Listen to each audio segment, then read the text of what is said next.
আচ্ছা, আজকে animal kingdom শুরু করব। তার আগে সিলেবাসে কি আছে না আছে আমি একবার বলে দিই। রিডিউসড সিলেবাসে, স্পেশালি রিভাইজড সিলেবাসে এখান থেকে কিছু নেই, ফার্স্ট পাতা থেকেই কিছু নেই। এগুলো সবই কাটা, body plan, body symmetry, everything. Point number 4, point number 5 আমি যেখান থেকে শুরু হচ্ছে সেখান থেকে বলবো। এগুলো সবই কাটা, এগুলো সবই কাটা। শুরু হচ্ছে এখান থেকে, ক্লাসিফিকেশন অফ অ্যানিমাল কিংডম থেকে 17 বডি টেম্পারেচার অবধি কাটা। এগুলো যে কাটা, এগুলো যে বুঝবি না তা নয়, because when we will study about these phylums, আমরা যখন এদের ক্যারেক্টারিস্টিক্স পড়বো, জেনারেল ক্যারেক্টারিস্টিক্স, তখন এই জিনিসগুলোই ঘুরে ফিরে আসবে। This things will only come back. So সেগুলো পয়েন্টগুলো পড়ার সময় এমনিও তোদের এইখানটা পড়া হয়ে যাবে। বাট হ্যাঁ, এগুলো ডিটেলসে সিলেবাসে নেই। এগুলো হালকা হালকা তোদের এমনিতেই এই পয়েন্টসগুলোতে চলে আসবে, ওগুলো ডিটেলসে নেই। দরকার নেই। ইনফ্যাক্ট এগুলো রিভাইজ সিলেবাস বলে নয়, অন্য সময়ও, অন্য যে বছর হয়, অন্য বছরেও এই পার্টগুলো থেকে এমন কিছু কোয়েশ্চেন আসে না। এদের জেনারেল ক্যারেক্টারিস্টিক্স ওপরই কোয়েশ্চেন ফ্রেম হয়। সো এমন নয় যে this is very important. So we will start from classification of animal kingdom. Okay, আচ্ছা দেখ, এখানে ক্যারেক্টারিস্টিক্স অনেকগুলো আছে, ঠিক আছে। এই পাতায় মোটামুটি 7টা আছে, তার নেক্সট পাতাতেও টোটাল 15টা ক্যারেক্টারিস্টিক্স আছে। বাট সিলেবাসে তোদের যে কোনো 5টা ইম্পর্টেন্ট জেনারেল ক্যারেক্টারিস্টিক্স পড়তে বলা হয়েছে। So how do you decide কোন 5টা? ইউ হ্যাভ টু ডিসাইড কোন 5টা লিখতে হবে। সেই 5টা ইউনিক হতে হবে, ওদের জন্য ইম্পর্টেন্ট হতে হবে। What you can do is, next পাতায় দেখ, প্রত্যেকটা ফাইলামের শেষেই, ফাইলাম কী রে, ফাইলাম পড়েছিলি মনে আছে ক্লাস 9-এ, সেই যখন 5 কিংডম ক্লাসিফিকেশন পড়েছিলি, সেখানে ছিল ক্লাস, অর্ডার, ফাইলাম, এই জিনিসগুলো ছিল, ঠিক আছে। তো অনেকগুলো ক্লাস নিয়ে ফাইলাম হয়, ঠিক আছে। অনেকগুলো ক্লাস নিয়ে ফাইলাম হয়, আর অনেকগুলো ফাইলাম নিয়ে কিংডম হয়। তো আমি এখানে ফাইলাম পরিফেরা পড়ছি, ফাইলাম নেমাথিলমিনথেস পড়বো। এতগুলো ফাইলাম নিয়ে কোন কিংডম হয়? অ্যানিমাল কিংডম হয়। এতগুলো ফাইলাম নিয়ে কোন কিংডম হয়? অ্যানিমাল কিংডম হয়। সো অনেকগুলো ক্লাস মিলে একটা ফাইলাম, ঠিক আছে। আর অনেকগুলো ফাইলাম নিয়ে একটা kingdom, that is animal kingdom. এখানে আমরা অ্যানিমাল কিংডম পড়ছি, প্লান্ট কিংডম পড়া হয়ে গেছে। ওকে, সো যেটা বলছিলাম যে কোন ক্যারেক্টারিস্টিক্স ইম্পর্টেন্ট কী করে বুঝবো। এখানে আগের পাতায় দেখ, ইউনিক ফিচার্স, পরের পাতায় sorry, unique features of Porifera বলে এখানে একটা পার্টিকুলার পোর্শন আছে। এই ইউনিক ফিচারগুলো, এই পয়েন্টসগুলোরই একটু শর্ট করে লেখা আছে। এখানে তো অলরেডি 14টা ফিচার আছে, তাহলে আলাদা করে আবার গ্রিন বক্সে দেওয়ার কি মানে? Because this few features are unique to this phylum and this features are already present over here, but একটু বড় বড় পয়েন্টস আছে, সেগুলোকে ছোট করে এখানে দেওয়া আছে। আমি যদি তোকে ক্যারেক্টারিস্টিক্স লিখতে বলি, বা স্কুলে যদি বলে এই মাত্র 4টে ওয়ার্ড দিয়ে একটা ক্যারেক্টার লিখলে চলে না, দেখ একটা পয়েন্টে কটা ওয়ার্ড আছে, মাত্র 4টে কি 5টা ওয়ার্ড আছে। তো তোরা তো ক্লাস 11-এ এখন, এত কম লিখলে হবে না। So what you are suppose to do is, এই পার্টিকুলার পয়েন্টসগুলো এখানে খুঁজবি। যেমন প্রথম পয়েন্ট আমি এক্সাম্পল দিয়ে বুঝিয়ে দিই। Body perforated by pores called ostia. পরিফেরার মধ্যে অস্টিয়া থাকে, সেটা দেখ এখানে ডিটেলসে কোথায় আছে, কোন পয়েন্টটা, এই দেখ, I can see it's the 5th point. Body surface, it is perforated by numerous minute dermal pores, the ostia. এই যে ভালো করে লেখা আছে, এই পয়েন্টটা লিখবি। তাহলে এখান থেকে পয়েন্টস দেখবি, পয়েন্টসগুলো এখানে মেলাবি, সেগুলো এখানে মার্ক করে রাখবি, সেই পয়েন্টগুলোই পড়বি। 5টা ক্যারেক্টারিস্টিক বলা আছে, 6-7টা পড়ে রাখতে পারিস ইফ ইউ ওয়ান্ট টু। 5টা-6টা পড়ে রাখলেই হয়, এর থেকে বেশি জিজ্ঞেস করেও না, ঠিক আছে। So we will do that for every phylum. So প্রথম ক্যারেক্টারিস্টিকটা আমি পড়িয়ে দিয়ে সবকটা চলে যাচ্ছি, আমি সবকটা পড়িয়ে দিয়ে চলে যাব। তোদের কাজ সেটা করা। তোদের কাজ কি করা? এখান থেকে ক্যারেক্টারিস্টিক্স দেখা, এখানের সাথে মেলানো, মিলিয়ে এখানে পয়েন্ট মার্ক করে রাখা। যখন আমি লিখতে দেবো 5টা ক্যারেক্টারিস্টিক লিখ, সেখান থেকে লিখবি, ঠিক আছে। আমি বুঝিয়ে সবকটা দিচ্ছি। ওকে, সো ফার্স্ট পয়েন্ট, পরিফেরা কোথায় থাকে? Habit and habitat. কোথায় থাকে? স্পঞ্জেস, পরিফেরাকে স্পঞ্জেসও বলা হয়, পড়েছিলি ক্লাস 9-এ পড়েছিলি, মনে আছে কিনা আমি জানি না, বাট দেওয়াজ পরিফেরা ফাইলামটা ছিল ওখানেও। Sponges are aquatic plant like fixed or sedentary forms found attach to submerged object. Fixed থাকে, ঠিক আছে। সেডেন্টারি মানে কি, যারা মুভ অ্যাবাউট করে না। আমরা যেমন সবাই সেডেন্টারি হয়ে গেছি এই করোনা ভাইরাসের মাঝখানে। সেডেন্টারি কেন হয়ে গেছে? আমাদের মুভমেন্ট খুব কম, আমরা স্কুল অফিস কলেজ কিছু যাচ্ছি না। So we are living a sedentary lifestyle. So sedentary মানে বসে থাকা। এরাও একটা জায়গায় আটকে বসে থাকে, এদিক ওদিক মুভ করে না, শুধু এদের ওপরের বডিটা এইভাবে মুভ করে, নাহলে নিচে ওরা আটকেই থাকে, ওদের গ্রাউন্ডের সাথে ওদের ফিটের মানে ওদের নিচটা লেগে থাকে। ওকে, found attach to submerged objects, যেগুলো ডুবে আছে, যে অবজেক্টগুলো পাথর, ঢিল, গাছ যেগুলো ডুবে আছে সেইগুলোর ওপর এরা অ্যাটাচড হয়ে থাকে, ঠিক আছে। Body form, sponges may be cylindrical, vase like, globular, flat or irregular.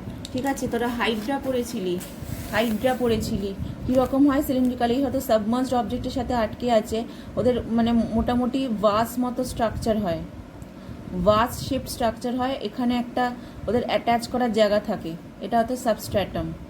সাবস্ট্র্যাটাম মানে যেটার সাথে আটকে আছে, আর একটা কিছুর সাথে আটকে থাকে, ওদের যে এখানে পায়ের মতো জায়গায় যে স্ট্রাকচারটা আছে সেটার সাথে আটকে থাকে। ওদের টেন্টাকেলস থাকে এরকম, পোর থাকে যেটা দিয়ে খাবার, যেটা দিয়ে জল ঢোকে, ঠিক আছে। এবার জলের মধ্যে তো ছোট ছোট খাবারও আছে, প্ল্যাঙ্কটনস আছে, সেগুলোকে খেয়ে নিল, তারপরে এক্সেস জলটা বের করে দিল, ঠিক আছে। তো কীরকম দেখতে? ভাস লাইক। ওকে,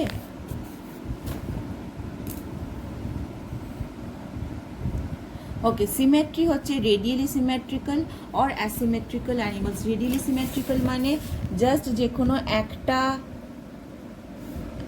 কি বলবো, একটা অ্যাক্সিসে কাটা যায়, যেমন স্টার ফিশ যেগুলো হয়, খুব রাফ একটা স্টারফিশ আঁকছি, স্টারফিশ যেমন হয়, স্টারফিশকে কি বলা হয়? স্টারফিশকেও বলা হয় রেডিয়ালি সিমেট্রিক্যাল।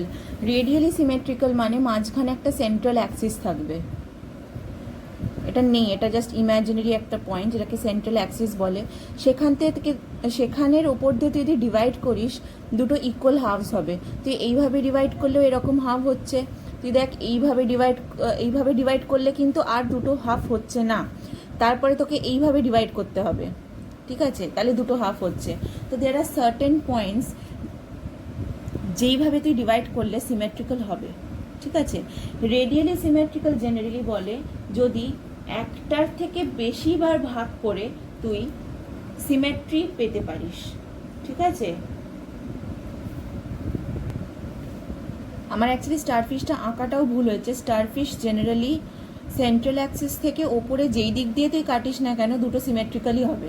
আমি এখানে ঠিকঠাক কাটিনি, এটা অ্যাকচুয়ালি এই রকম হবে, এই রকম যদি কাটতিস তাহলে এরকম করে কাটলেও ওটা সিমেট্রিক্যালি হতো। রেডিয়ালি সিমেট্রিক্যাল সেটাই হয় যেটা সেন্ট্রাল অ্যাক্সিস দিয়ে এনি প্লেন তুই যদি কাটিস, এইভাবে তুই এনি প্লেন যদি কাটিস ওরা সিমেট্রিক্যালি হবে। কিন্তু হিউম্যানসরা হচ্ছে বাইল্যাটারালি সিমেট্রিক্যাল। হিউম্যানসরা বাইল্যাটারালি সিমেট্রিক্যাল মানে কি, যে কোনো একটা প্লেন দিয়ে তুই কাটলে সিমেট্রি হবে। যেমন একটা হিউম্যানকে তুই যদি মাথার ওপর দিয়ে এইভাবে কাটিস তবেই দুটো ইকুয়াল হাফস হবে। হিউম্যানকে তুই যদি এইভাবে কাটিস ইকুয়াল হাফ কি হবে? মাথার পাটা ইকুয়াল দেখতে লাগবে না, সিমেট্রিক্যাল দেখতে লাগবে না, সিমেট্রিক্যাল শুধু একভাবেই হবে এইভাবে কাটলে, সেটাকে বলা হয় বাইল্যাটারালি সিমেট্রিক্যাল। রেডিয়ালি সিমেট্রিক্যাল অনেকভাবে কাটলে তুই সিমেট্রি পাবি।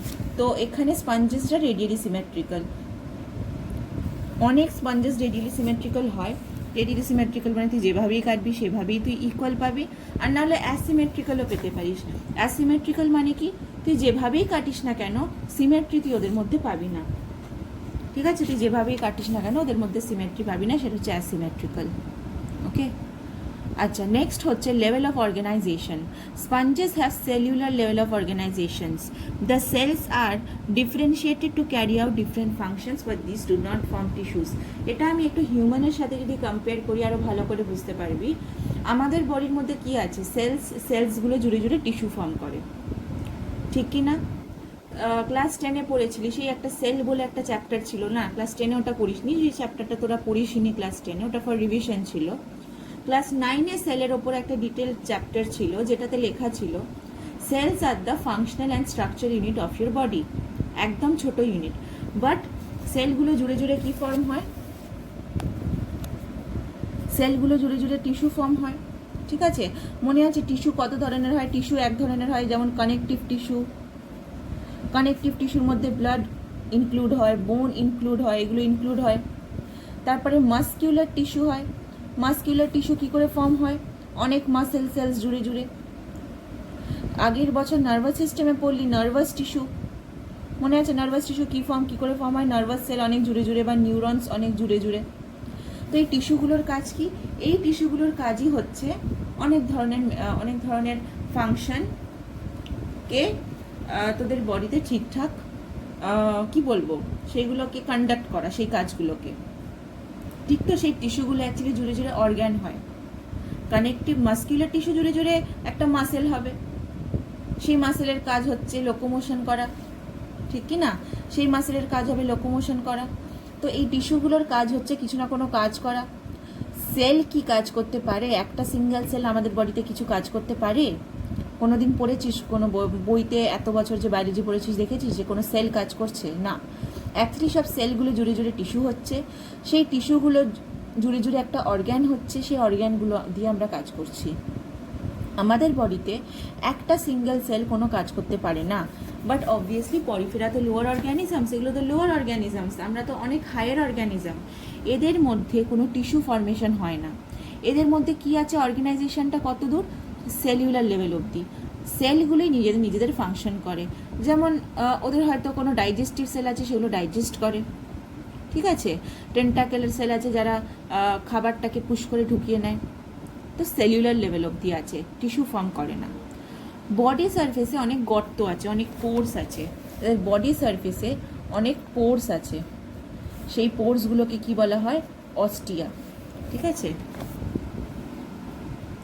পোর্সগুলো দিয়ে ওরা কি করতে পারে? খাবার মানে এক্সেস জলটাকে বের করে দিতে পারে। ওই যে জলটা ইনটেক করলো, জলটা ইনটেক করে জলের মধ্যে থেকে খাবারটাকে অ্যাবজর্ভ করে নিল, এক্সেস জলটাকে তো বের করতে হবে, সেই পোর্সগুলো দিয়ে বের করে দিতে পারে। ওকে, এখানে একটা দেখ স্পেশাল ফিচারও দেওয়া আছে যে sponges are the only animal group, মানে স্পঞ্জেস বা পরিফেরা একই ব্যাপার হলো। Sponges are the only animal group without sensory cells and nerve cells. কোনো সেন্সরি সেলস ওরা সেন্স করতে পারে না, বা কোনো নার্ভ সেলস নেই, কোনো নার্ভাস কোনো ফাংশনই নেই এদের মধ্যে, ঠিক আছে? আচ্ছা, বডি সারফেস হয়ে গেল। জার্ম লেয়ার্স, জার্ম লেয়ার হচ্ছে স্পঞ্জেস আর ডিপ্লোব্লাস্টিক। ওকে, আচ্ছা জার্ম লেয়ার্স বা ডিপ্লোব্লাস্টিক মানেটা কি? আচ্ছা, এই ছোট পোর্শনটা বোঝার জন্য একটু পাতাটা উল্টে, কারণ এই যে আমি অলরেডি বললাম যে এই পয়েন্টসগুলোই এখানে আছে, পড়তে ডিটেলসে লাগবে না, বাট এই পার্টিকুলার পোর্শনটা এখান থেকে পড়ে নিবি। কি লেখা আছে দেখ, ডিপ্লোব্লাস্টিক অ্যান্ড ট্রিপ্লোব্লাস্টিক অর্গানাইজেশনস, ঠিক আছে? এটা হচ্ছে এমব্রায়োর টাইমে এই টার্মগুলো বেশি applicable. When we are embryo, তো এমব্রায়োর মধ্যে তো এক একটা লেয়ার আস্তে আস্তে ফর্ম হয়। তো এক একটা ফাইলামের মধ্যে, এমব্রায়োর মধ্যে দুটো লেয়ার থাকে, দুটো লেয়ার থেকে গোটা অ্যানিমালটা ডেভেলপ করে। এমব্রায়োর দুটো লেয়ার থেকে গোটা ডেভেলপড অ্যানিমালটা ডেভেলপ করে কিছু ফাইলামের মধ্যে। অ্যান্ড ইন সার্টেন ফাইলামস এমব্রায়োর তিনটে লেয়ার থেকে গোটা অর্গ্যানিজমটা, গোটা বডিটা ডেভেলপ করে। যাদের মধ্যে দুটো লেয়ার থেকে ডেভেলপ করে তাদেরকে ডিপ্লোব্লাস্টিক বলা হয়, ডি ফর টু। বাইরের লেয়ারটাকে একটোডার্ম বলা হবে, ভেতরের লেয়ারটাকে এন্ডোডার্ম বলা হবে। এই দুটো লেয়ার থেকে ওদের গোটা বডি আস্তে আস্তে ডেভেলপ করে যাবে, গোটা বডির সব অর্গ্যান ডেভেলপ করে যাবে। অ্যান্ড দের আর সার্টেন অর্গ্যানিজম যাদের মধ্যে তিনটে জার্ম লেয়ার বা তিনটে এমব্রায়োনাল লেয়ার থেকে গোটা বডি ডেভেলপ করবে। কি বলা হয় সেই লেয়ারগুলোকে? একটোডার্ম সব থেকে বাইরে, মাঝখানেরটা মেসোডার্ম, আর ভেতরেরটাকে এন্ডোডার্ম বলা হয়। হিউম্যানসরাও কিন্তু ট্রিপ্লোব্লাস্টিক হয়। হিউম্যানসরা আমরা কিভাবে ডেভেলপ করি? আমরা এইভাবে তিনটে লেয়ার থেকে গোটা বডি আমাদের ডেভেলপ হয়, ঠিক আছে? মোটামুটি ফ্ল্যাটওয়ার্ম থেকে, প্ল্যাটি হেলমিনথেসকে ফ্ল্যাটওয়ার্ম বলা হয়, ফ্ল্যাটওয়ার্ম থেকে হিউম্যান অবধি সবাই ট্রিপ্লোব্লাস্টিকই হয়, ঠিক আছে? সো আচ্ছা, সিলোম, আমি যখন এখানে এসেইছি, সিলোম কথাটাকেও দেখে নে। এই জিনিসগুলো অ্যাকচুয়ালি ডিটেলসে লাগবে না, বাট দেন এগুলো না বুঝলেও ওই পয়েন্টসগুলো বুঝতে পারবি না। Just let me go back to that point.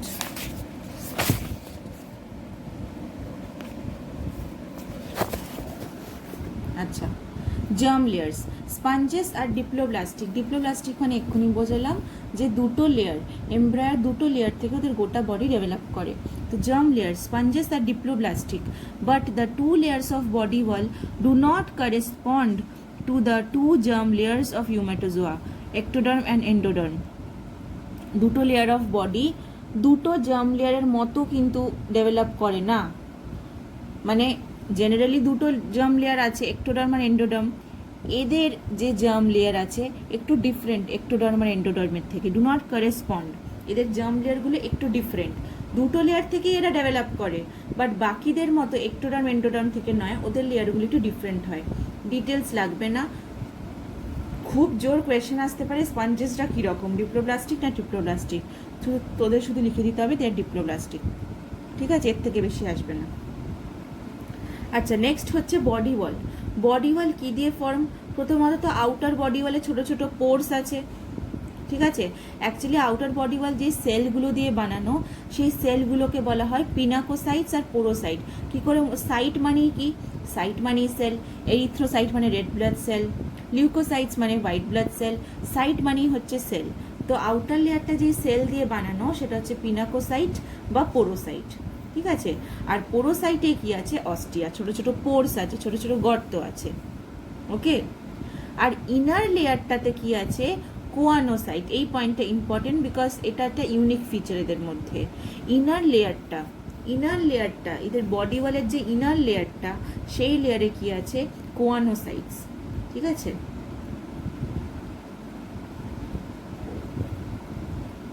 এই পয়েন্টটা মনে রাখবি, কোয়ানোসাইটস আছে। আচ্ছা, এখানে একটা জিনিস দেখ, যেহেতু কোয়ানোসাইটসটা আমি পড়তে বললাম, এই নিচের তিনটে লাইন দরকার নেই, বাট পরের পাতায় কোয়ানোসাইটস নিয়ে একটু ডিটেলসে একটা বক্সে কথা বলা আছে, সেইটা পড়তে হবে, ঠিক আছে? যেহেতু কোয়ানোসাইট একটা ইউনিক ফিচার, ওই জন্যে একটু কোয়ানোসাইটসের ব্যাপারে পড়তে হবে। আচ্ছা, কোয়ানোসাইটস কি? কোয়ানোসাইটস স্পেশালাইজড ফ্ল্যাজেলেটেড কলার সেলস। কোয়ানোসাইটস হচ্ছে ফ্ল্যাজেলা আছে, এই যে দেখতে পাচ্ছিস ফ্ল্যাজেলা দিয়ে এরকম করে বিট করে করে ওরা মুভ করতে পারে, লোকোমোশন করতে পারে, ঠিক আছে? তো ফ্ল্যাজেলেটেড কলার সেলস মানে সেই ওপরে একদম হেডের নিচে সেই সেলসগুলো থাকে, ওই জন্য কলার সেলস বলা হয়, ঠিক আছে? Found in all sponges. Next লাইনটা দরকার নেই, এই লাইনটা দরকার নেই, তারপর থেকে লিখবি what is a choanocyte. A choanocyte consists of an oval or rounded body, ঠিক আছে? আ কন্ট্রাক্টাইল কলার কেন? কি কন্ট্রাক্ট করতে পারে? এই যে কলার দেখ, এখানে কলারটা লেখাও আছে, এই কলারটা কীভাবে কন্ট্রাক্ট করতে পারে দেখতে পাচ্ছিস, সেরকমভাবে কন্ট্রাক্ট করতে পারবে। And a long flagellum arising from the base of the collar. কলারের একদম বেস থেকে কি বেরোচ্ছে? ফ্ল্যাজেলাম বেরোচ্ছে। The incessant beating of flagella, incessant মানে কন্টিনিউয়াস যে ফ্ল্যাজেলাটা এরকম বিট করে যায়, helps in maintaining a continuous flow of water current in the বডির মধ্যে সারাক্ষণ একটা ওয়াটার কারেন্ট বইতে থাকে, ওদের বডির মধ্যেও তো জল ঢুকে থাকে, তো এই যে ফ্ল্যাজেলাটা বারবার কন্টিনিউয়াস বিট করতে থাকে, ওদের বডির মধ্যে একটা ওয়াটার কারেন্ট চলে, that helps in digestion, excretion and reproduction, ঠিক আছে? তো কোয়ানোসাইটসের ব্যাপারে জিজ্ঞেস করলে ফার্স্ট লাইনটা লিখবি, অ্যান্ড দেন থেকে কোয়ানোসাইট কনজিস্ট অফ থেকে এত অব্দি লিখবি। What is the role of the choanocyte সেটাও এখানে বলা আছে, ঠিক আছে? তারপরেই লেখা আছে presence of choanocytes is an exclusive character of phylum Porifera. So এটা থেকেই বুঝতে পারছিস যে যদি 5টা ক্যারেক্টার পরিফেরার মধ্যে বলা হয়, কোয়ানোসাইটসের ব্যাপারে কিন্তু বলতেই হবে। You can also describe choanocyte সেখানে, ঠিক আছে? বা হয়তো 3টে ক্যারেক্টারিস্টিক লিখতে দিল, সেখানে তুই কোয়ানোসাইটসের ব্যাপারে বলেও দিলি, কোয়ানোসাইটটাকে ডেসক্রাইবও করে দিলি, যতটা লেখা যায় আর কি, ওকে? সো এই গেল তোর কোয়ানোসাইট। নেক্সট চলে যাবো নেক্সট পাতায়। আচ্ছা, সেন্ট্রাল ক্যাভিটি, আমার এই পাতাগুলো একটু ফেডেড, তো তোদের একটু দেখতে প্রবলেম হতে পারে, নিজেদের বইটা ফলো করবি। এই দিকের পাতা আমার সবকটাই একটু ফেডেড আছে। আচ্ছা, the single central cavity in the sac like body is called spongocoel or paragastric cavity. This point is important because এটা one of the unique feature. ঠিক আছে, সিঙ্গেল সেন্ট্রাল ক্যাভিটি মানে এই যে ভেতরটা যে ফাঁকা থাকে এটাকে ক্যাভিটি বলা হয়। এই যে ফাঁকা জায়গাটাকে ক্যাভিটি বলা হয়, যে ক্যাভিটিটার নাম হচ্ছে স্পঞ্জোসেল। কি নাম? স্পঞ্জোসেল। এই ক্যাভিটি কথাটা অনেকবার দেখেছিস। আমাদের বডির মধ্যেও যে গ্যাস্ট্রিক ক্যাভিটি আছে, মানে স্টামাকের ভেতরটা যে ফাঁকা থাকে, যেখানটা ডাইজেশন হয়, সেখানটা ক্যাভিটি একটা। তো এখানেও এটা ক্যাভিটি, সিঙ্গেল সেন্ট্রাল ক্যাভিটি, এটাকে স্পঞ্জোসিল বলা হয়। এটা কি? এটা প্যারাগ্যাস্ট্রিক ক্যাভিটি, মানে ওই ডাইজেশন হওয়ার জন্যই। ঠিক আছে, it opens by a single terminal opening the osculum. একটাই ওপেনিং আছে এদের এদিকে একটা ওপেনিং, মাউথ অ্যানাস আলাদা করে কোনো ওপেনিং নেই, একটাই ওপেনিং আছে যেটার নাম কি? অস্কিউলাম। আর সাইডে সাইডে পোর আছে, দেখতে পাচ্ছিস অস্টিয়া বলে পোর আছে। ঠিক আছে, আচ্ছা, ক্যানেল system. Body wall is permeated by a system of canals or chambers which open into the spongocele. তো দেখ সাইডে সাইডে প্রচুর ক্যানেল করা আছে, এগুলোকে অস্টিয়াও বলা যায়, বা এখানে আলাদা আলাদা ক্যানেলও আছে। অস্টিয়াগুলো তো ছোট ছোট পোর, তাছাড়াও এখানে কিছু কিছু ক্যানেল আছে। দেখ লেখা আছে, যদি আমার বইতে না বুঝতে পারিস ছবিটা নিজেদের বইতে দেখ, ইনকারেন্ট ক্যানেল, ইনকারেন্ট ক্যানেল বলে বলা আছে। এই ক্যানেলগুলো এক্সট্রা প্রেজেন্ট আছে, যেগুলো কার সাথে কাকে কানেক্ট করছে? বাইরের এনভায়রনমেন্টের সাথে এই মাঝখানের ক্যানেলটাকে কানেক্ট করছে। ঠিক আছে, ক্যানেল সিস্টেম ইন স্পঞ্জেসটা important. The water current enters the chambers through ostia. তাহলে ওয়াটারটা অস্টিয়া দিয়ে ঢুকলো, পাসেস থ্রু স্পঞ্জোসিল, স্পঞ্জোসিল দিয়ে পাস করলো, and is expelled out through osculum. তো জলটা যে ঢুকলো, সেই জলের মধ্যে দিয়ে যা যা খাবার পেলো, এই অ্যানিমালটা কী করলো? অ্যাবজর্ব করে নিল সেই খাবারটা। এবার তো এক্সেস জলটা বের করে দিতে হবে, সেই এক্সেস জলটা এরকম অস্কিউলাম দিয়ে বের করে দিল। এই যে একটা কন্টিনিউয়াস ফ্লো হচ্ছে, it's continuous flow is maintained by the beating of flagella of choanocyte. তো এখানে তো কোয়ানোসাইট ছিল কলার সেলের কাছে, এখানে একটা ফ্ল্যাজেলা আছে, তো ফ্ল্যাজেলাটা কন্টিনিউয়াস এভাবে বিট করে যাচ্ছে। এই বিট করার জন্য জলটাও কন্টিনিউয়াস ফ্লো করে বেরিয়ে চলে যাচ্ছে। Water current brings in food and oxygen. As I told you, ওয়াটারের সাথে কি কি ঢুকছে? ফুড ঢুকছে, অক্সিজেন ঢুকছে, আর যেই ওয়াটারটা বের করে দিচ্ছে সেই ওয়াটারের সাথে কার্বন ডাইঅক্সাইড বেরিয়ে যাচ্ছে, ওদের এক্সক্রিটারি প্রোডাক্টস বেরিয়ে যাচ্ছে, জার্ম সেল মানে এদের যে গ্যামেট আছে সেগুলো বেরিয়ে চলে যাচ্ছে, এক্সেস যা গ্যামেটস আছে সেগুলো বেরিয়ে চলে যাচ্ছে। ঠিক আছে, এই ডায়াগ্রামটা দেখবি, ডায়াগ্রামটা দেখলে ক্যানেল সিস্টেমটা ভালো করে বুঝতে পারবি। ঠিক আছে, ডায়াগ্রাম এখানে এইটা করা দরকার নেই, বাট এই দুটো মিলিয়ে একটা ডায়াগ্রাম প্র্যাকটিস করে রাখতে পারিস। ইন কেস ক্যানেল সিস্টেম লিখতে দিল, you can just give a very rough diagram of the canal system. ঠিক আছে,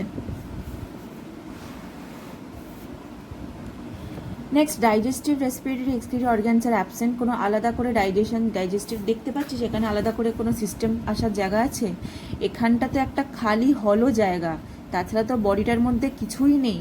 এর মধ্যে কোথায় ডাইজেস্টিভ সিস্টেম ঢুকবে, কোথায় আমাদের লাংসের মতো রেসপিরেটরি সিস্টেম ঢুকবে, আর কোথায় এক্সক্রিটরি সিস্টেম ঢুকবে? আলাদা করে কোনো সিস্টেমই নেই, একটাই খালি জায়গা, এখানেই যা হওয়ার হচ্ছে। সো আলাদা করে এই অর্গ্যানগুলো প্রেজেন্ট নেই। নিউট্রিশন হচ্ছে filter feeders, as I told you, যেই পার্টিকেল, যেই জলটা ঢুকছে সেই জল থেকেই যা যা ছোটো ছোটো জিনিস পাচ্ছে ওরা খেয়ে নিচ্ছে। খেয়ে নিয়ে ডাইজেশনটা ইন্ট্রাসেলুলার, মানে প্রত্যেকটা সেল অ্যাবজর্ব করে নিচ্ছে ফুড পার্টিকেল, আর বাদ বাকি জলটা বের করে দিচ্ছে। Skeleton is formed of calcareous or siliceous spicules. Skeleton কী দিয়ে বানানো? এদের স্কেলিটনটা কী দিয়ে বানানো? স্কেলিটন মানে বাইরের বডিটা কী দিয়ে বানানো? ক্যালকেরাস মানে ক্যালসিয়াম সাবস্টেন্স দিয়ে বানানো। Spicules or spongin fibres. ঠিক আছে, spongin fibres, this remain embedded in the mesenchyme. Spicules ওই হালকা থর্নি হালকা একটু পয়েন্টেড যে পার্টিকেলসগুলো আছে ক্যালসিয়ামের বানানো, সেগুলো স্কেলিটাল সিস্টেম, ওদের স্কেলিটাল সিস্টেম বলা যায় না, বডির বাইরেটা সেই স্পিকিউলস দিয়ে তৈরি। স্পিকিউলসটা কোথায় এমবেডেড? মেসেনকাইম। মেসেনকাইম হচ্ছে ওদের মাঝখানের লেয়ারটা, বডির মাঝখানের লেয়ারটা। একটো মানে বাইরে, এন্ডো মানে ভেতরে, যেখানে তুই মেসেন দেখবি তার মানে মাঝখানের লেয়ারটা। তো সেখান থেকে স্পিকিউলসগুলো বেরোচ্ছে, প্রোটিন দিয়ে বানানো, প্রোটিন মলিকিউলস দিয়ে বানানো। সিক্স স্কেলেটাল সিস্টেমটা পড়ে রাখবি, বিকজ দিস ইজ এই স্পিকিউলস জিনিসটা কিন্তু ইউনিক ফর স্পঞ্জেস, ঠিক আছে। রিপ্রোডাকশন কীভাবে হয়, বার্ডিং, ফ্র্যাগমেন্টেশন বা গেমিউল। গেমিউল কি? গেমিউল হচ্ছে জেনারেলি ইস্টের মধ্যেও দেখা যায়, ওদের বডির মধ্যেই একটা সেল থাকে, যে রিপ্রোডাক্টিভ সেল থাকে, তার মধ্যে এরকম অনেক গেমিউলস, মানে এই গোটা জিনিসটা হচ্ছে একটা গেমিউল, এর মধ্যে অনেক ছোট ছোট জার্ম সেলস বা গ্যামেটস এরকমভাবে জমে থাকে, ঠিক আছে। নাও দেয়ার কামস আ টাইম যখন এই জিনিসটা বার্স্ট করে, বার্স্ট করলে সব গ্যামেটসগুলো ফ্লো করে বাইরে চলে যায়, এটাই একটা গেমিউল। যখন অনেক রিপ্রোডাক্টিভ সেলস এক জায়গায় এরকম করে ঘন হয়, কম্প্যাক্ট হয়ে বসে থাকে, এটাকে একটা গেমিউল বলা হয়। তো এই গেমিউলস দিয়েও ওরা রিপ্রোডাকশন করতে পারে, ঠিক আছে। সেক্সুয়াল রিপ্রোডাকশনে male gamete, female gamete involved, ওরকম না যে স্পোর্স আছে সেইভাবে, মানে অ্যাসেক্সুয়াল সেরকম কোনো ব্যাপার না। অ্যাসেক্সুয়ালিও হতে পারে, অ্যাসেক্সুয়াল হলে বার্ডিং আর ফ্র্যাগমেন্টেশন আর গেমিউলস হবে, আর যদি সেক্সুয়াল হয় তখন মেল আর ফিমেল গ্যামেট ইনভলভড, ঠিক আছে। ডেভেলপমেন্ট ইনক্লুডস ফ্রি সুইমিং, দরকার নেই এটা। রিজেনারেশন মানে কোনো যদি পার্টিকুলার পার্ট ওদের কেটে বেরিয়ে চলে যায়, ওরা আবার সেই পার্টটাকে রিজেনারেট করে যাবে, যেমন লিজার্ডের টেলগুলো রিজেনারেট করে যায়, সেরকম এদেরও আবার রিজেনারেট করে যাবে, ঠিক আছে। বাস ডান।